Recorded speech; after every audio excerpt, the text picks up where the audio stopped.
Dilantin. Dilantin's generic name is phenytoin, but for the purposes of this video, we'll be calling it Dilantin. It's also known as Phenytec. Dilantin is an anticonvulsant. As an anticonvulsant, it's used to prevent or reduce the severity of epileptic fits or other convulsions. We'll get into how it works later. For now, let's talk about how someone takes Dilantin. Dilantin can either be taken orally or via intramuscular injection. Orally, it can be taken as a tablet, capsule, or as an oral suspension. Now, let's move on to the next bit.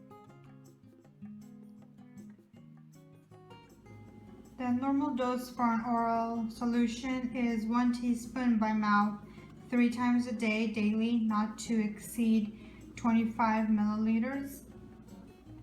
The normal dose for a tablet or in capsule for an adult is 47 milligrams per kilogram per day, and the max is 600 milligrams per day. For a child, it's 5 milligrams per kilogram per day, and the max is 300 milligrams per day. The normal dose for an intramuscular injection for Dilantin is not to exceed 50 milligrams per milliliter for an adult. This is also not a preferred route because of the risk of necrosis, abscess formation, and erratic absorption. Dilantin can be given via IV. The normal dose for an adult receiving Dilantin via an IV is 15 to 50 milligrams per kilogram per minute, not to exceed 50 milligrams per minute. For a child, it's 15 to 20 milligrams per kilogram, and it's given at 1 to 3 milligrams per minute. Here are some precautions and contraindications for Dilantin. So you're going to want to use cautiously with patients that suffer from hepatic dysfunction, myocardial infarction, or risk for heart attack, patients with respiratory depression, and also with patients that suffer from diabetes and hypotension. Here are some drug interactions to look out for while on Dilantin. The first drug is going to be disulfiram because it's going to increase the toxic effects of Dilantin.